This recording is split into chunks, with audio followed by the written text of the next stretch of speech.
Hey everyone, Greg here. As you may know by now, I'm the co-founder and CEO of TripShock, an online reseller for water sports and tours. For the past 12 years, we've had the pleasure of working with hundreds of operators across the country, and we're looking to grow our community. It's free to sign up, and you only pay when we bring you confirmed bookings. We'll help you reach new customers, fill empty seats, and grow your business like so many have done with us over the years. Head over to partners.tripshock.com to learn more about our program, read testimonials, or speak directly with our supply team. As always, thank you for listening and enjoy the show. So when you get the new guys looking at it, the new people looking at this saying, we can start a business, you're excited because you see how cool it is, how awesome it is. You get on it, you feel how, in quotation marks, how easy it is. But then you bring it to a business and you're like, okay, well, we got to limit the age, we got to limit the weight. And it's a lower weight. You don't want it, you have to be at least 100 pounds. And then you do have to break through that psychological barrier with a lot of people that are like, nope, heck no. They come to relax, enjoy the beach, have fun, and spend money. And that's where we come in. This is the Awkward Watersport Guys podcast. Find out tips on the best ways to market and operate a water sports business. If you're a water sports operator, you need to grow your brand, operate more safely, upgrade your operations, and of course, increase bookings. We're industry veterans, broadcasting from Destin, Florida. This is the Awkward Watersport Guys podcast. And this is Kevin O'Neill and Greg Fisher. Welcome to episode 5 of the Awkward Watersports Guy podcast. I'm joined here with my esteemed colleague, Kevin O'Neill. Kevin, how are you doing? I don't know. What should I call you? Pretty sure that we went over this. Devilish. I mean, that's one of the things. This is for posterity and just honesty, because we're all about honesty on the Awkward Watersports. This is like our 15th We've been having technical difficulties, but yes. I recorded the first 10 minutes on mute. So, yeah, like a crazy, weird, like scary, like, oh. And since I recorded the first 10 minutes on mute, we're just going to have to get right to it. Yeah, boom. Let's go. Well, we got to... Oh, yeah, we got a quick announcement real quick. Monday, August 17th at 12 o'clock Eastern Time, we have our Arrival webinar about water sports during the pandemic. Kevin is going to be on it. Douglas Quimby from Arrival is going to be moderating it. We got Amber Merrell from Power Up Water Sports joining us, who we have her husband joining us today for his interview. So, man, it's all about the Merrells this week. It is. Yeah, but we're here today with Hydroflight champion, world champion, business professional, water sports extraordinaire, salty veteran, Ben Merrell. Ben, welcome to the show and welcome to the first interview of Awkward Watersport Guys. It's gone completely unawkward. It's great. I'm having a good time. I'm honored. The intro, So, you did a wonderful job telling us your story 10 minutes ago. I'm going to ask you to do it all over again because we really want to hear it. So, Ben, tell us about how you got into Hydroflight, how you got into water sports. Kind of give us the 5-minute rundown. All right. So what he used to say is cut your story in half. The last one was 10. I do it quick. So it did start with me joining the Army right out of high school. I just remember being on some training mission, digging a hole in the mud and thinking, man, if I work this hard for myself, I could be a millionaire. That's what I thought at 19, 20 years old. And so once I got out of the Army, that's kind of where the idea to own my own business, to be an entrepreneur, really got solidified. You grow up, the idea of it, sure. But that's where I decided that's what I wanted to do. So I got out of the Army in 2006, and I did a multitude of things, from starting businesses, side jobs, all sorts of things, all the way that brings us to 2012 when I saw Frankie Zapata flying the Flyboard. I got to time you out, man, because in the original biography, there was something about a pooper scuba. And I'm not going to let that go glossed over, my man. I kind of want to sidebar that a little bit. Like, so you're a serial. All right. So Ben's a serial entrepreneur. He is a Flyboard, Hydroflight, whatever you want to call it, world champion. For anybody who knows what Hydroflight or Flyboard is, it's a little skateboard thing that's got jets that propel it, that's powered by a jet ski. We'll get into that a little bit later. But he's a world champion athlete. serial entrepreneur. You've owned multiple businesses. You own multiple businesses, and you're an innovator, and you've done so much in this whole sport. So I don't want to go like way too fast, but what I did not know is that you were one of those businesses. Pooper scooper. So let's talk about, so between 2006 and 2012, I had a real estate investment business. We would flip houses. We had rentals. We would come in and buy assignments. Then the market crashed, right? So we're trying to stay afloat. We had digital advertising. It was called Sun Signs. We would buy the digital picture frames in bulk. Then we'd go around and get hotels on board, and we could put our picture frames up at the hotels. And once we had locations, we'd go to businesses and say, hey, we have these 6 locations. Would you like an ad run on like a digital billboard? So when people are signing into the hotel, they're like, oh, look, it's the Golfarium, or oh, look, it's this restaurant. Like when this whole internet fad is over, trust me, right, guys, you're going to want go back to billboards. This was 2007 to 2008. The internet was, just starting, right? Right. No. So, that's right. Invented by Al Gore. 2007. That's the facts. So one day so this is how I'd start a business. I would find a need. So one day I called this company called Yuckies. I guess you're getting a free plug. But they wouldn't come to my house because I wasn't in their area. So they were in Destin or something like that, and I was in Mary Esther. And I have 3 giant dogs. I have 300 pounds of dogs. I have 3 dogs, golden retrievers, about 100 pounds each, and they laid waste to my yard. Like every day was like nobody had done it for like weeks. So I said, hey, I would like you guys to come out. They wouldn't come out. So I said, you know what? That's fine. I'll start the Pet Butler. And so we started our own pooper scooper business for those areas that didn't have it. And we actually ran contracts. It was never wildly successful, but we had several contracts, and we had somebody that would go and do that. And I saw a need. I created a business. So happy. And I'm so happy that I think you unironically just said laid waste, because that was like quite literal. Yeah, no, that was purposeful. Everything just went off into the ether. Anybody out there with 3 or more dogs has already talked about what their dogs do to their yard. So that's just. I have 3 dogs now. Currently. Laying waste. Oh my god! I don't want them anymore. It's like sounds like the beginning to that movie Envy with Jack Black. Oh man! Remember that Envy, the vaporize? How true! I wish that product was. You'd be a millionaire. But I got a 10-year-old, so right now I got a pooper scooter. So, I don't have to pay. All right. So you sell mattresses. I know you didn't mention that, but I love saying that. That's one of my favorite things. I'll be like, hey guys, meet my. I don't know if you know this, but me and Ben hang out like a lot.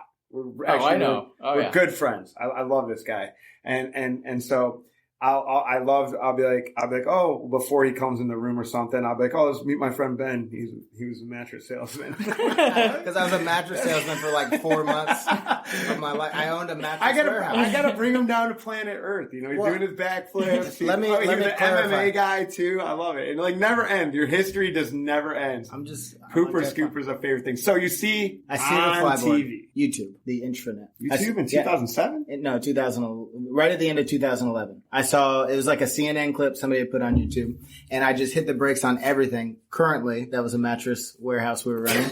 And I told my wife, I said, we got to bring this board to Destin. Part of it was like, I really want to fly it, and she's not going to let me just get one. Right. So like, let's put the business behind it. But it just seemed like a fun business, like that I could put, a lot of work, passion behind. So it actually took about 6 months to get the board. June of 2012, we bring the first Flyboard to the area, and we start running a rental. That quickly, like in the first year, we realized we weren't going to be able to sustain just off that. Mm-hmm. So we started, that's where Awkward Watersports was born. And we just, every year we started adding boats, jet skis, kayaks, paddleboards, and just kept growing it year after year to the point we're at today. Yeah.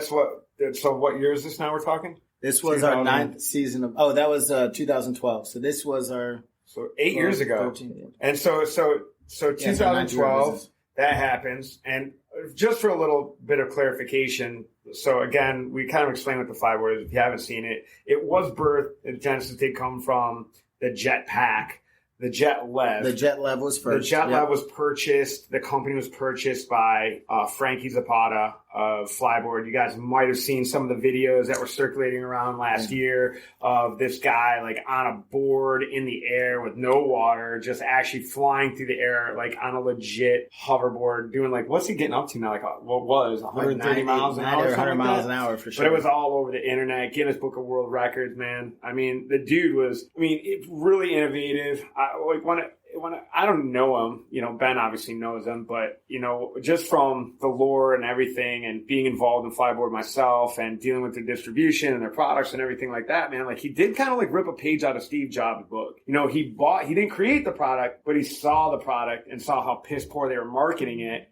changed it around a little bit, like the iPod or whatever, and then repackaged it, repurposed it, came up with a business plan around it. Like that. So the JetLev, to Flyboard is probably like what, I don't know, the steam engine is to, I'll tell you, or something like that. At Trip Shock, when we saw Ben doing it in the harbor, or it was, you guys did it like on the Destin Bridge at one time. I remember driving over the Destin Bridge and seeing either you or maybe you had some guests up there. I'm like, man, we need to get that on Trip Shock. Like, that's a really cool activity. And once we contracted Power Up, we had probably 6 or 7 companies that same year that were franchises of Flyboard that were just coming on Trip Shock nonstop. But it obviously years went by and they started dropping off. And so I would kind of like you to walk us through, the start of it, getting real popular, and then, what happened 3-4 years afterwards. I always say, like, cue the sad trombone. There were 7 companies. Like, whoever's listening is like right now, it's like, fuck you, Watersports Guys. Yeah. Well, the thing with the Flyboard, the thing Flyboard did right versus JetLev was like $130,000. Mm-hmm. And one of the reasons was they had their own unit. So instead of a jet ski, they had like a proprietary pod with a Sea-Doo engine in it, and that all came together. I got them a pause. I'm sorry. Again, for anyone who's not unaware, you have a jet ski that's powering that same board I talked about earlier. Before there was actually powered by a jet ski, there was a proprietary pod that was basically just like a jet ski engine and a jet nozzle. No seat, no handlebars. Just basically the body of a jet ski, no way to drive it, no whatever, and it's just like just straight power. And so that's where all that power comes from. When you see these Flyboards or Hydroflight, JetLev, whatever, up in the air today, maybe you don't see them today, but they are powered by a jet ski. So the thrust coming from the back of the jet nozzle hooked up to, imagine like a fire hose, and that fire hose is what, 78 feet long. 78 feet. Oh, how exact? 78 feet long. 78 feet long. Ish, going up into the air, pushing the board up into the sky. 60 feet. I'm sorry, go ahead. And then the person standing on it. No, it's good that you want a visual of what it is. But everybody would, so what Flyboard did right, in my opinion, is they attach it to a jet ski. So those are already existing. You can get work on them. You can just, they're everywhere. Mm-hmm. And they're not terribly expensive as like big sports like this go. You could buy a used one for $3,500 and run a Flyboard. And then they got the price, so they were able to get the price of the board down to under $10,000. Mm-hmm. And then a lot of people ask me, and this is a misconception, they're like, well, the board's harder than the jetpack, right? Because you suspend from the jetpack and it just does the work, and the board you have to balance. But you have to balance on both. And one thing that you've been doing your whole life is balancing on your feet. And one thing you've not been doing your whole life is balancing suspended from your waist and shoulders. Mm-hmm. So that I've done it with like a bunch of different customers, working with them from jetpacks and boards, and the board is like, it's just been way more successful to get people up quicker, faster. They feel more comfortable. Once you get like the learning curve done, the process, it just feels way more natural to do. That was the barrier to entry. Yes. So the barrier to entry for the sport was that initially and as we talked about, as I constantly joke about, like calling like a water sport company, like anybody can drive a pontoon. Well, I mean, for the most part. But I mean, like, so Flyboard is actually sporting. And it is a true water sport. And I mean, truly, as much as we want to say how easy it is, it's not as easy as a kayak. It's not easy as a paddleboard. It's not easy as a parasail. Mm-hmm. So it kind of like branches this like world where it's like, now, okay, so this is kind of sport. It is kind of easy. So to me, in the beginning, side note, I am one of the failed Flyboard operators here. That's how we met. That is how we met. Yeah, that's right. Ben, and we can talk about that later. But, Ben called me up and said, hey, man, you're doing Flyboard. I'm like, yeah, it's cool, man. I was like, talk about being laid on the fucking caboose on that one. Jesus Christ. Regardless, it's not something truly everyone can do. I mean, if you like have trouble like just with balance in general, anybody can parasail, anybody can kayak, anybody can paddleboard to a degree. You can get on your knees and paddleboard. Now, I know what you want to say, like great coach, great teacher, whatever, can make anybody do it. But we've all had that guy just like, and then you get up and 10 seconds in the air, takes the picture, and you're like, you flew! And then they slam into the water, and you're like, again, I'm not saying anything derogatory about Flyboard or Hydroflight, but it's not as, it's a little more expensive than a skateboard. Yep. It's a little, a little bit harder to do than, sitting in a kayak. So it's, again, it falls in this kind of on the harder zone of water sport activity. It's like there's a smaller reach of audience that you have. You have to be a certain physical ability, age, height. I'm sure there's you can't be 6 years old. And this was a learning curve. So, and this goes back to why some of them. So when you get the new guys looking at it, the new people looking at this saying we can start a business, you're excited because you see how cool it is, how awesome it is. You get on it, you feel how, in quotation marks, how easy it is. But then you bring it to a business and you're like, okay, well, we got to limit the age, we got to limit the weight, and it's a lower weight. You don't want to, you have to be at least 100 pounds. And then you do have to break through that psychological barrier with a lot of people that are like, nope, heck no. A lot of people tell me crazy things. Like a lot of people are like, well, how does it lift up in the air? The jet ski's going around. And they're like, why does that jet ski just fall on? I'm like, well, that's the water pump. And they're like, oh, I thought the hose just pulled water up. And I'm like, that doesn't make any sense. So all right. So starting off right from the rip, there's already some, there's physical limitations. Without getting in the history of it, there's insurance limitations. Yeah, insurance was big in the beginning. I mean, and again, but just between us girls and our audience of nearly 30, I mean, and again, it's doing like low volume numbers. I mean, as we said about every single water sport, there is a little bit of inherent danger baked into it. So there's already starting to see some of the things that are lining up against the sport. Kevin, what are some of the expectations like you had before you got into doing a backflip? Well, like actually, like in the business side, like what did you say once you were done with it? So we're clear here. I want to finish that with I did do a backflip. Did do a backflip with Ben, who taught me how to do it, and then I fucking wrapped that thing up and put it in my garage. I was like, fuck this, dude. I got my backflip. I'm done. Fuck this thing, man. After we hugged. Yeah, after we did. We hugged in the water. He let the thing go. I fell out of the sky, hit the water, smiling, came up, we hugged in the water. I mean, he tried for a few days, though. So it was like a big moment. It was like we worked through it and he trained it. He's like, before I put this in my garage, I'm going to do the backflip. It was just so much work, man. I mean, for the money, like, it's one thing that you go like, oh man, my business isn't going to be profitable for 5 years. You know what I mean? But this as far as like business things kind of go, like, yeah, but at the same point in time, I had all these other, I was like, I'm going to start a flyboard company, paddleboards. Mm-hmm. So, I was like the optimistic entrepreneur, and they're like, who's your ideal customer? Everybody. So basically just like everything. The labor and expenses to run it. Yeah,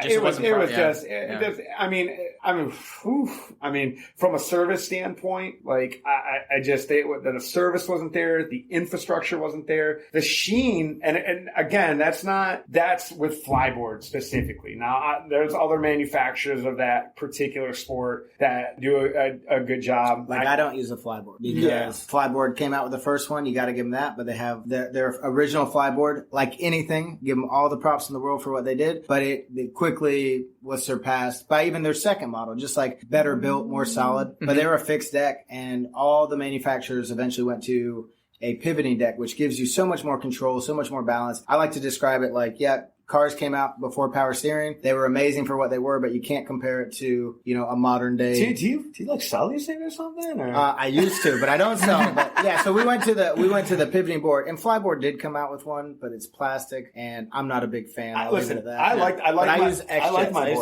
I like you jetblade.com. xjetpacks.com. Go ahead and that's not me, but definitely let me plug them. They got the best board on the market. Okay. So we kind of got into these waters with parasail a little little while ago. So I guess we have to say, like, I'm not affiliated with anybody or anything. Ben, you are affiliated with Jet Blade, yeah? It'd be X Jetpacks. Who makes the Jet Blade? They make a Jet Blade, a Jetpack. Okay, so all... Like, coming right out of the gate, we're not sponsored by anybody. We're like, no one's paying any of us to be here. Ben is you're a distributor for JetBlade, or?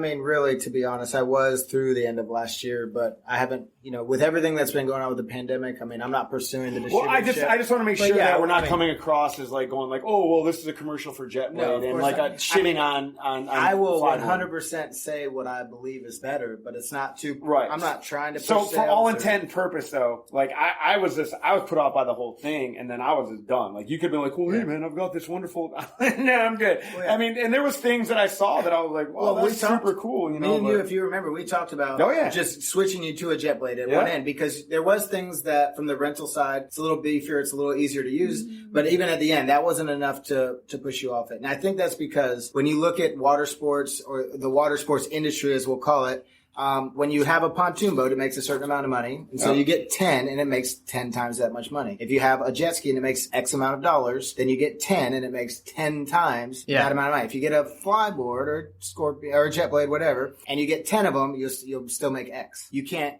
fill 10 of them. You're not going to have 10 up in the air in an hour. You're not going to do 10 in an hour. And so it is what it is. And you're also not going to be able to push it so you have one parasail boat, but you can do, I don't know, however many hundreds of customers a day. You're going to do, what do we do? On a good year, we average like 6 customers a day, through high season, so if we did a few hundred, flyers for a year, that's a good year. So it can hold its own with a single jet ski or a single boat, but it just doesn't hold the weight of 20 boats. Additionally, like you have to do all the wrenching. Right. And then it is a lot more work. You have a dedicated instructor to it. You have a separate insurance for it. And then you do have maintenance requirements. There's no infrastructure. So even with pontoon boats, when you're looking at like building a business, there's no service, there's no infrastructure. It's like Facebook groups was all there is for Flyboard. That's one of the distributors created and those were a toxic environment. Yeah, and I couldn't find any operator that solely does Hydroflight. Like that's their only business. Every one of them is part of a larger entity. Fair, when they sold me on the Flyboard, the only reason I got on the Flyboard was because they had another product coming up, which was called the Fly Ride. Because initially when I looked at the Flyboard, I did not see a business model there. I was like, man, this thing is tough. Like I see it. Like you can't, like you got to be able to do numbers. It's very expensive. That's the other thing is the price point for flying for Flyboard or Hydroflight. You've got to have these like kind of like pretty high numbers. So now going back to what I was saying earlier, now starting off, you have something that it's limiting. Not everyone can do it. Nobody can just kind of like do it off on the side and then come right. Well, you can if you got 20 grand to burn a hole in your pocket. Go do it on your lake and then go, hey, I want to go train with, world champion Ben Merrell. And, I think that these are probably some of the ideas that were going through people's head and operators' heads. But now, in addition, you have a product that's expensive. So now, competing in the marketplace, to go do something with a family of 4 for, realistically, now you can split it up or whatever in 20 minutes or however you're going to do it. But realistically, for the hour, for the person, you're looking at, what do you charge now? So it's $250 an hour. Yeah. So $250 an hour in the marketplace. What can a family go do? A family could go for $250 on a boat rental for 4 hours, and that's our whole afternoon. So you're looking at $250 for an hour, and not everybody can of something that everybody can do. So now you have a price barrier, you have physical barrier. So again, when we talked about the idea of this show, and asking Ben to come on, it wasn't to poo-poo Flyboard or poo-poo Hydroflight. Like, I love it. Like, you're lucky you didn't respond to my text this morning. I texted him. I'm like, hey man, I said something. Then he goes, I got a flight this morning. I was like, fuck yeah, you do. Like, I'm getting ready to come over there and you can jump in on it, because not everybody can be best friends with world champion Hydroflight Ben Merrell. And then let them fly, let them trick you into flying you for free. But regardless, it's super fun. Like once you do get it, it's amazing. But at that price tag, man, I think that's $1,000 before you can pedal the bike by yourself. I think that's what got all these operators excited because they saw it and they're like, "This is cool. This is something that I might like doing on my free time." So I feel like they almost got it not so much for the business, just for personal. But hey, I can rent this on the side. Do you feel like that's a lot of these guys? Or that is 100% a lot of these guys do it for beer money on the weekends. Some run legitimate businesses. But there was other things. I mean, all those things were things that we've had to navigate through. When I bought it, I got a lot of pressure to charge $300 an hour. They're like, $300 an hour, that's the price point going around. And, I mean, it was my own business. I would get calls from the manufacturer or from Frankie. I'd get Facebook messages like, what boots are those? Or like the floats broke off the first one. They're like, what board are you using? I'm like, your broke ass Flyboard. They're like mad at me thinking I'm promoting something else or have something else on my Facebook. I'm like, no, that was yours. And so there was a lot of pressure. And that's why I say that. And so I was like, well, I'm not going to sell it at $300 an hour. I'm just not because I'm not willing to. I'm just not going to be able to. Yeah. So that's where I started pricing it out at 20 minutes. And I held it to $100. So I said, okay, well, I'm doing that $300 for an hour, but I'm starting at 20 minutes for $100, which holds that price point. But it was also a good time because when we sell an hour, we fly 3 people. Oh, I got to stop you. Because so it's hard like, wow, to fly. Man, like when you look at that as a business model, it's like almost like it's like they're trying to like borrow from franchising, like an idea about franchising. Like here's your price point here you should be at, and here's the standards. Franchise, right. So now they're sort of low key trying to sell you with franchise rules, but zero support, like no infrastructure. Yeah, or because support. if something broke, if something went, it was really hard to get anything warranted. Usually we're just told to buy something else. And I think that's part of the downfall. Oh my God, dude. I remember having breaking stuff and it was like, I was like made to feel like it was my fault. I fixed, you know what I mean? I gave you stuff. Yeah. I fixed your stuff early on. And you know, because I knew what you were going through. And so this is kind of like a great segue. Like when we initially talked about doing this show, you know, you and I talked about it, me and Ben talked about it, you know, like, well, what should this show be? We don't want to be like the rise and fall of, you know, Hydroflight or Flyboard or whatever you want to call it.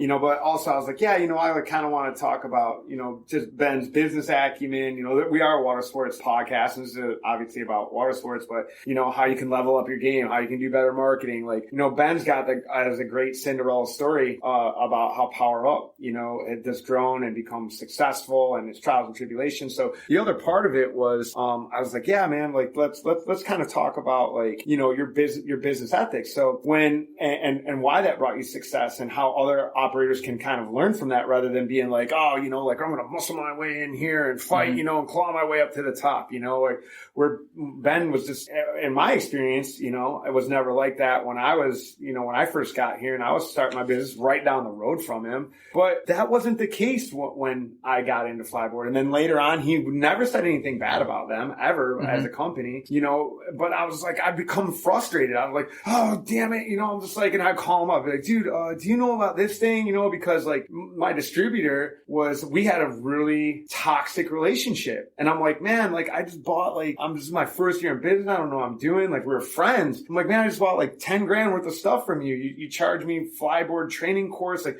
whatever their business model was to try and make money. At the end, once it was sold, I just kind of felt like, well, you're on your own. Oh, you need a $14 bolt because, you know, it's not the same. Like that's what I was told. Well, we have patents on everything. And so, you know, that bolt, $14 bolt, you can't go get that at Ace Hardware or Lowe's. And then Ben was like, bullshit, dude. And then like I found out because he wouldn't say anything bad about him. And then he was just like, all right, well, between me and you. And on podcast, like, you know, these guys are kind of dicks. And I'm like, yeah, am I like losing my mind? Am I being like a jerk? Because the sales guy was just, I mean, I'm not going to mention his name, but if he clicks in and listens, I'm sure I'll get a PM from him at some point.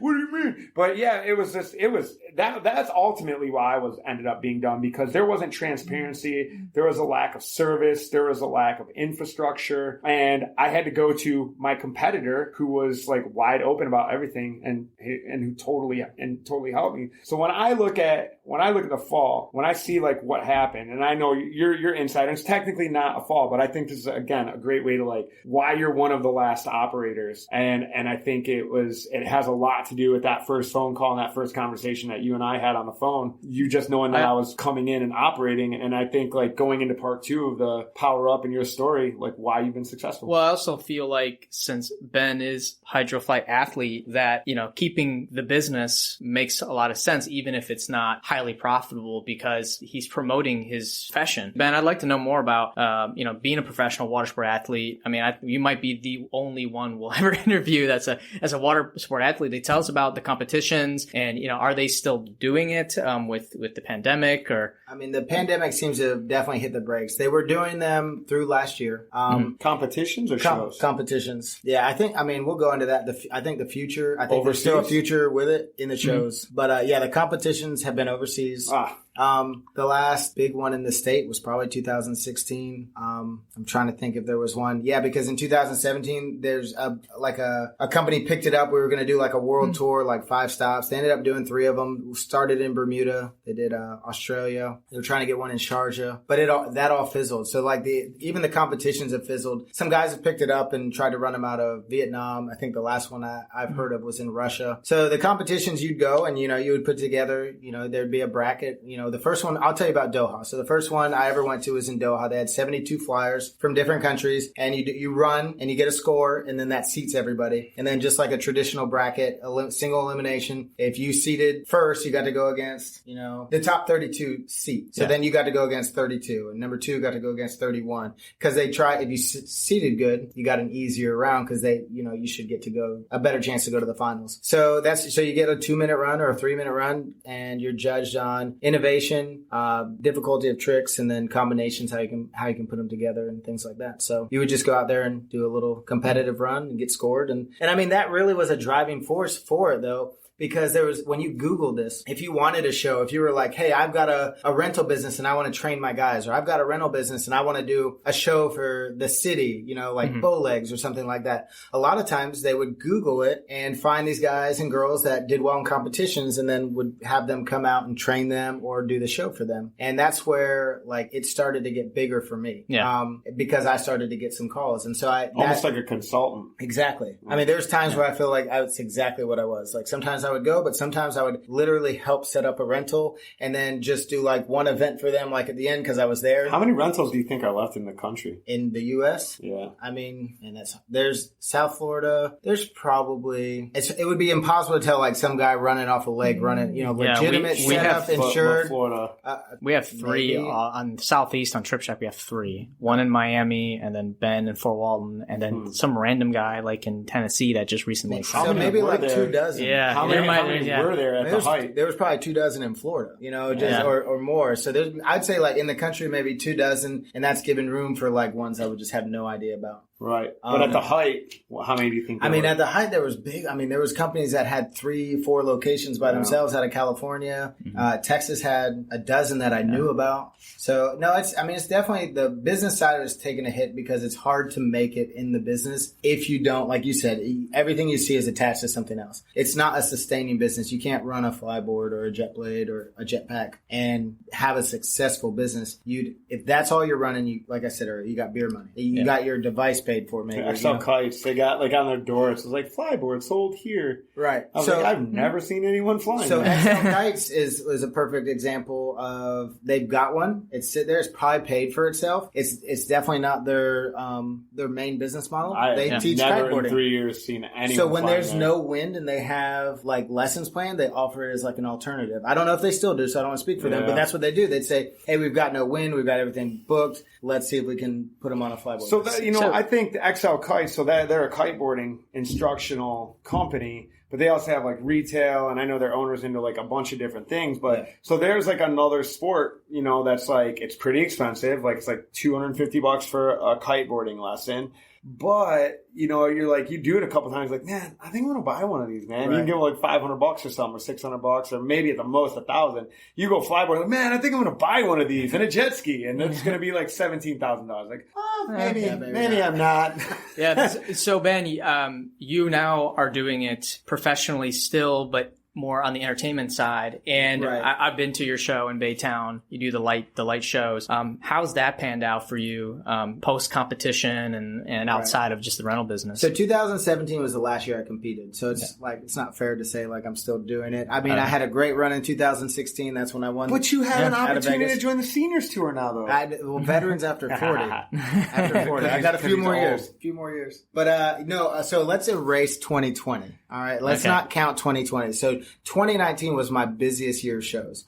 That's where like it was always kind of a side thing. Power Up's my main source of income, my main business. And so then I would say, yes, I would kind of shop shows. I had plans to start like another business in the off season. Like you said, serial entrepreneur. I can't sit still. So I get 4 months off. I was going to start a pressure washing business. Yeah. I bought the whole pressure washing rig. Apparently I got your first clientele. My wife needs It was a huge mistake. I never even turned on the machine. But can we just be fair? It's because I love that. Can I answer that for you? It's because you get paid money to do backflips and wear light show. And you're like, oh yeah, so here's going to be like $200 to pressure wash my house. You're like, fuck that. I get $200 for a double backflip. Oh, my back. Oh, senior tour, here I come.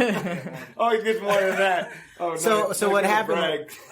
I mean, you said I get 200, maybe per back, per double back.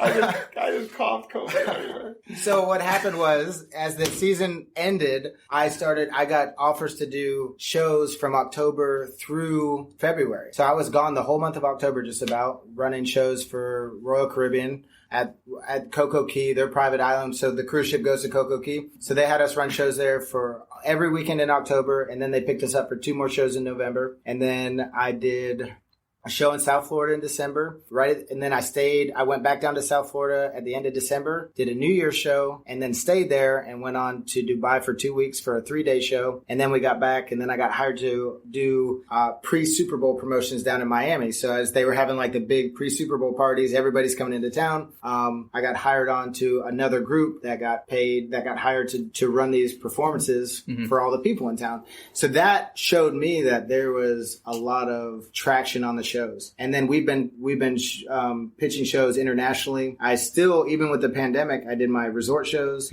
I did a show in Texas already this year, and we're talking about a show in Egypt going on, Saudi Arabia, the Middle East. What do you fly to? Like, what's the music? Do you pick the music? Do they pick the music? Sometimes they pick the music. You laugh because I imagine like you flying to Egypt and like there's somebody like from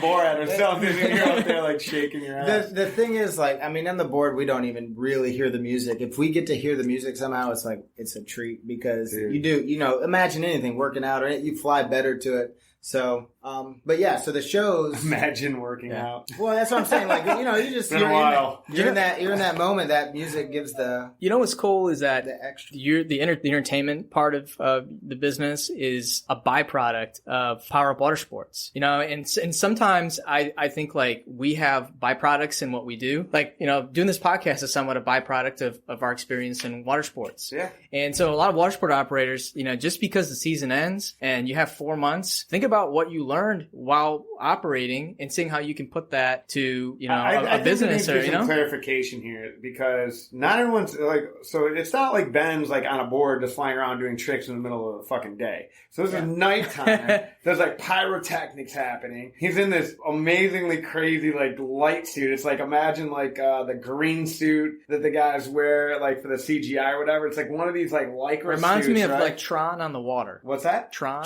on the water, yeah. Example. Lights all over it. Do you wear the mohawk? I've had the mohawk. Ben, are there YouTube videos of people YouTube? Like, yeah. Okay, so yeah, just YouTube Ben Merrell, professional hydroflight athlate. Yeah, I'm sure you're going to see some or videos. No, because the biggest one I know his organic reach. So pathetic. Well, no, because what you're going to get is him doing at 2014. Like, yeah, because I've sent that video to my friends. I'm like, this is my boy, man. Like, I'm gonna do backflip. But you got to do like just Google like nighttime flyboard show. Okay. Nerd.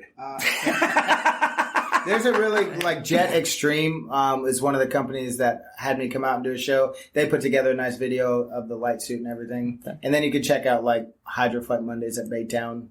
They might have something up. People putting little clips up, but. So if you want to get into the game, you better come see Ben, spend a lot of money, turn into a total badass, be able to do backflips, be able to do sidewinders, thread the needles. front flips. I don't know, whatever. So hold on, wait a minute. And then once you can do that, you buy the thing, you get a suit, and you contract the show, and man, you're gonna be swimming in the money and the women. Yeah. Amber loves that. So I've been to shows, all news. Everybody knows. Ben, let's talk about Power Up Watersports because, obviously Power Up Watersports is fueling, the Hydroflight part of things. But, we've been working for a while on Trip Shock, and you're probably, with Kevin actually, two of the fastest growing companies in Northwest Florida, watersport wise. I mean, I remember when you had just a handful of boats and skis and flyboard, and now it's 3 boats. And you couldn't even push them every day. It's just insane. And now you guys, I mean, tell a little bit about your fleet, like what you have. So we're running 18 boats, and I have 26 jet skis, which we typically try to keep about 20 in the water. And then we are partnered with another location where we're running 10 boats and 10 skis, and we're looking at picking up a third coming up. So yeah, I mean, it's a whole new monster. So I'm done competing for a number of reasons. There's politics in the sports, but really I have to, at some point, there's so much of you can go around. You can put so much, you can't stay at the top of anything without really devoting yourself to it. So when Power Up really started to evolve to that, I made the decision to devote more of myself to that. I still love to fly. I still love to go do the shows, but I wasn't into the competitions to go, make top 10. And if you're not fully committed to that and putting all your time and energy and effort into that, so Power Up with that many boats and skis has become a whole different animal to run. And so that's one of the reasons that I stopped competing. And that's to grow this and to really make sure that we have secure our future. You get a few opportunities in life, right? And I feel like this has turned into a really good one. And so that's what we're pursuing. It's kind of like Hydroflight started, your journey into water sports. It definitely did. And so, what are some things that you would tell listeners about growing your water sport? I mean, you've had really strong growth the past 3-4 years. What are some of the things that I was not looking for all your secrets, but maybe some things that you felt like really stuck with you? Marketing advice. I tell you what, Kevin talked about it earlier, and so that's going to be answered with how me and Kevin met. So my wife called me one day. She said, "Hey Ben, there's a Flyboard flag like 1.25 miles from our spot." And I mean, yes, you can walk next door and there's a jet ski. You could go from one jet ski to another. You could in 30 seconds walk past 10 jet ski rentals. That's not really the case with Flyboard rentals, right? It's like a little bit newer. So I was like, well, let me reach out. So, I drove past, got the number. I called this guy, Kevin, sitting next to me. Boom. And I just introduced myself. I said, "Hey man, I run one. I know that it's a beast." I didn't say that, but I said, knowing that he was going to experience things, said, "Hey, if you ever need anything, let me know. I've been doing it for a little while." And part of my strategy there was from the business side of it. I didn't want him, like many others in the past, opening up, getting frustrated, and selling it on Groupon for $30 because that's exactly what kills us. That's why it was hard for us to sell it, in the beginning, because everybody had these $30 Groupons, and it's like we couldn't sell, we couldn't compete. And what happens 100% of the time is eventually those Groupon customers call me and they say, "Well, hey, theirs is broken. They're not doing it. They're not there. They're not answering. Will you do it for $30?" No, I will not. So let me interject here. That's wholly untrue. So have you ever seen those so you find out who searched your Facebook or it was actually MySpace, and I saw that he was lurking my MySpace, and he was like, "This is one devilishly handsome guy." This is the truth. Listen, when I was out there mowing my lawn, I was like my shirtless, tattooed body out there trying to fit into the suburbs. I'm mowing my lawn, and I get this 850 call, and I was like, yeah, and he's like, he gives me first name, last name. So he's like, "Yeah, this is Ben Merrell." I was like, "Who?" I have no idea who he is. It's not true. I totally knew it. I was flirting his Facebook. I'm like, "Oh, look at his backflips." And so he's like, "Yeah, Power Up." And I get off nice guy. We get off the phone with him. I go in the house. I'm like, "They know we're here, honey. Knows we're here." Like South Florida and a lot of companies in North Florida. I mean, let's just be honest. In business in general, can be extremely cutthroat. Going into my first year in business, I was like, competition. You know what I mean? That's the way I saw it. Oh my competition. I'm going to go and drill holes in his flyboard. And we're like, sink them. We talked, that initial conversation, you were like... Yeah, super guarded. Yeah. And then we met, and you were like, is he... He's devilishly handsome, too. But so I reached out, and I did reach out because I knew there was going to be issues, and if we have a good working relationship, that's better. And I think you called me one day, and you said the strap came off the front of my hose, sucked into the intake. In the bar. And, the carabiner went through. The carabiner went jet into nozzle. So I said, bring your ski to me. So we pulled the impeller. And I gave you a new front leash because I had extra parts. And I think that's where you're like, okay, he's legit. He's not trying to find out how to destroy me. Yeah. And so that's why I think that's like been my business strategy. Look, I was the new guy. I was I was out on Calhoun, and we had parts go down, and it was over at Luther's. John over at Luther's, he's like, oh, I keep a spare engine. You know, he's like giving us spare parts. He's letting us use his trailer. And then there was other guys that would be like, oh yeah, they limit their jet skis to 30 miles. The other people would say lies about us and talk. And so I never went after those people, but I was always like, oh, we're booked today. If that happened rarely in the beginning, call Luther's. Yeah. And so for me, like how they treated us, I would always reach out and try to give that back. Not that they needed it. They've been established and have done really, really good business for a long time. So you're getting a plug now 10 years later. But they were always good to us like that. Come into the microphone all close. I know. I tell you, here you go, John. Yeah, and just to interject, John Stevens, Luther's phenomenal guy, Wondrous Watersports. He would literally give his shirt off his back for anybody. I've heard nothing but great things. And look how good their business is and their reputation is. So why would I want to do anything different? Yeah. So it wasn't just Kevin. Anybody around me that we could help, we could work with. But we obviously you were, because it was the flyboard, and that's what kind of set it apart. I remember the first time he flew me, and I had like no idea what I was doing. Like I was just able to get up. You know, I'm like, I can fly. You know, I'm going to sell it, because I was like, man, I can market this shit, dude. You know what I mean? I was like, I can sell anything. Like I don't care. I don't have to fly on it. But I got down, and I just remember I got down over and everything, the noise cut out, and he just goes, yeah, cool. And I was like, oh man. I was like, Jeremy, the pro water sports guy doesn't think I'm cool, man. He's like, right on, man. Like, it was like that when somebody doesn't know how to play like an instrument, and they're like, yeah, let me show you. And they're like, you did good. And you're like, oh, that's, I'm sure good job. Like a little pat on the head. I just think it's so interesting, like how simple his advice is, but how powerful it is. Super powerful. You know, just be a good neighbor and stay friendly. You know, be a good neighbor and be ethical, and help each other out. I mean, it's how those simple things, because you know, your competitor could be sold out, and then who are they going to think of when they're sold out? I mean, that's just one aspect of many. You know, it inspired me, man. And I won't, like, I find, and this is my advice to a lot of people, is like, find mentors, you know, everywhere you can. And it's like, me and Ben are close, we're good buddies, but man, he's been a mentor to me. I'm not from North Florida, you know, I'm not even from South Florida, I'm from Detroit, you know what I mean? But it was like, I had this whole mentality of the way business was going to be, being my first year in business.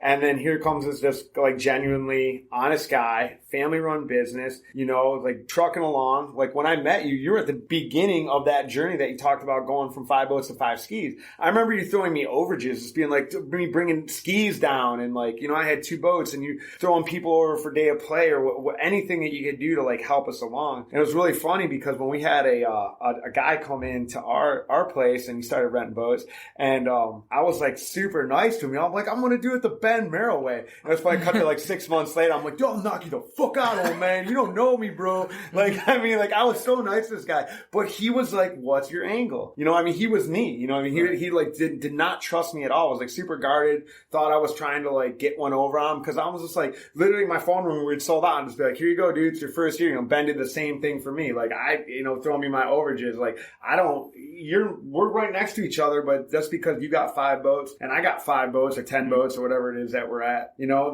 it doesn't mean that like you're hurting me or they're just going to call somebody else, man. You know what I mean? It's like, they might as well call you. They might as well come here. You seem like a decent guy. Well, I got to say why that's paid off, because I mean, and it wasn't the idea behind it. It really wasn't. A good working relationship is a general idea, but Kevin has called me on things that he's more knowledgeable about. from the marketing side and said, Ben, you need to look at this page. You need to do this. And he's helped us immensely. Like, I mean, if you want to talk about an investment into just a phone call, into a competitor, a colleague, and say, look, I made that phone call. I reached out. I threw some business that way in his first year. It's paid back tenfold. And so now we just both move forward with the business philosophy. We like to say a rising tide raises all ships. That's right. And instead of fighting over what we think is the cap on business, we both have, you said it before, we kind of have more of a guys are it's not 100 boats out there, 100 renters, and we're like, well, how do we make sure we get our 20 filled? If there's 1,000 boats in this area, how do we get 1,200 renters? Yeah. And it was definitely an unlikely friendship. It's an unlikely friendship. The book soon to come. we have like half of our calls, half of our conversations always revolve around like the next business that we're going to start together, because we desperately want to just be business partners in some way. And I said we should write a book together, and it'll be called An Unlikely We've got the cover. So far, we've got to what we want to do for the cover. It'd be an amazing cover. I started writing it when I was drunk one night, like into my phone, and I was like, and then I wanted a salami sandwich, and then I passed out. So we talked about Hydroflight, a little bit of the history. We talked about Ben's professional history and what he's doing now, a little bit about his business, how Power Watersports doing. I have one last question, and more so about like, what does the future of like extreme water sports look like? I mean, is there something new on the horizon that could be coming into the market, something you've seen, or do you see, like, what do you see like the next big thing that could be? So the big thing I see, and you've seen it for sure. It's like the e-foils, like the electric surfboards. Yeah. Mm-hmm. The problem with all of these things, have you guys seen the Sea Breacher, like the submarine jet ski that goes under? So the problem with any of those things, I'm not saying they can't stand alone on their own in a certain market, but anytime one thing it's weird because I'm fine with innovating, I'm fine with breaking the mold, but there are things that work, and trying to force something onto a market that if you go into a market of people that want to go to Crab Island and hang out on a sandbar and try to force in jet packs, jet boards, e-foils, sea breachers, you're going to have a really hard time. You're going to learn real quick that, you're not trying to innovate. You're trying to break something that's working. And so instead, I would say to any of those things, like the e-foils coming out, you would have to get a business model that was supported like on its own without just that. And I would look at adding those types of things,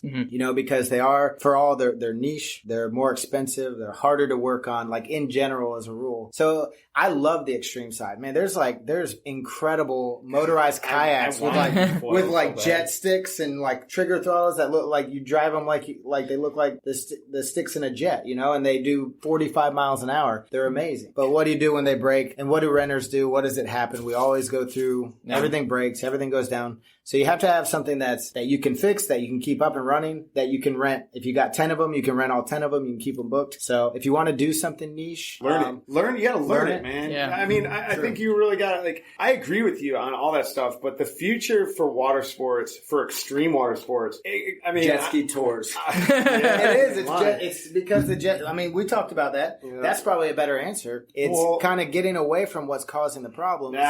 See, now now you're getting into, right, the problems, because it's not even the future of extreme water sports, but it's the future of water sports in general, period. If you don't have experienced operators, that are getting in there and doing things the right way, man, like I've never seen a market like this up here. Like down there, it's like, no one just goes like, some people do, and they crash and burn after 12 months, so they're fine. They're not out there hurting anybody, but rarely do you have somebody that's going to go like, I'm just going to get in the water sports game. I'm going to buy 30 jet skis and just go nuts. And I'm going to hire somebody off of Craigslist or, you know what I mean? Well, you know how many parasail companies have been started because a guy's like, I want to get into this game. Dude, there's a lot of bumps and bruises, figuratively and literally, that you got to overcome. So I see a phenomenon around here that's like, people are trying to start like huge companies, man, like overnight. Like, when we've talked about this, like, yeah, you guys grew really fast. And like, you want to make sure the growing pains are financial ones, not like terrible ones. You know what I mean? Mm-hmm. So before you get into an extreme water, it's like, yeah, man, I want to go flyboarding, but I don't know how to swim. Yeah.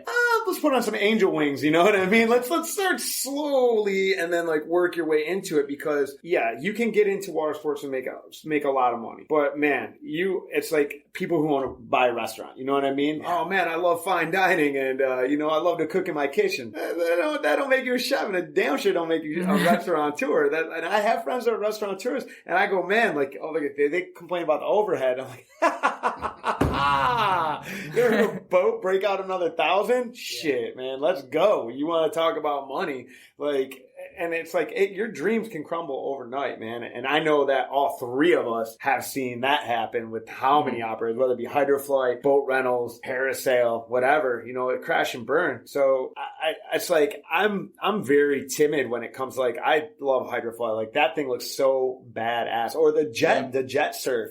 And man, talk about walking like a duck and smelling like a duck, man. When I talked to the distributor for that, dude, I was having like Flyboard deja vu, man. I was like, wow, this sounds like a very similar thing. Not to say that those things aren't fun, but I would say, like, buy it for fun. Buy it for fun first and see if it's like, you know what I mean? Like, yeah, that's good advice. And like what Ben said, make sure better to have an existing water sport business before you get into all of the novelty things, or do it because you love it first, and then you can turn it into something kind of like what Ben did with Hydroflight. He loved it, Hydroflight first. Did it because he wanted to be the best. I want to put a disclaimer in real quick because there has been a little bit of poo-pooing on the old Ford Flyboard company.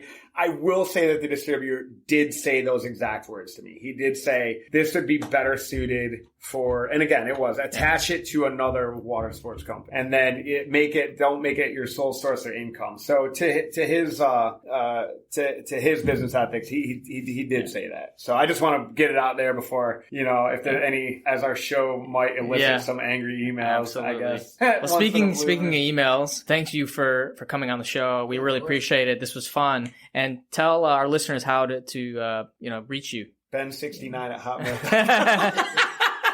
That's personal. Now Ben69 is going to be like, what the fuck? If they have any questions about... It's Power Up Watersports. So powerupwatersports.com. Our number is 850-461-1034. How do they email you? He said, how do they reach you? Or that's fine. Oh, I thought you were going to give your personal email. Oh, powerupwatersports@gmail.com. I know it's long, guys, but... Power Up Sports. And Power Up Watersports. For our next episode coming up, guys, we're going to teach you guys how to look like pros by getting a website.com email through G Suite. So your website is powerupwatersports.com. I got an AOL account. I'm gonna get Ben Power Up at gmail.com and then pretend to be you. Oh, that's great. That was a good podcast. Yeah, thanks for joining us. And guys, don't forget, August 17th. What time is that? 12 o'clock Eastern. 12 o'clock Eastern Standard Time. If you're listening locally, then it'll be 11 a.m. Central Time. Greg Fisher, Kevin O'Neill, and Amber Merrell from Power Watersports are going to be, what is the, how can you sign up for it? Arrival.travel, and go to the events tab, register for the water sports, forget the title, wading through water sports during the pandemic, something like that. Yeah, and you guys are gonna find out how Trip Shock, how Power Up, and how Destiny Water Adventures were not able to just survive during the pandemic, but how we were able to thrive. Get in, tune on. I didn't have the ending figured out. Thanks for tuning in, guys. Yeah, see ya. You've been listening to the Awkward Watersport Guys podcast. If you're in the water sport industry, this is the podcast that brings the business perspective to parasailing, jet and ski boat rentals, sailing, snorkeling, and everything else.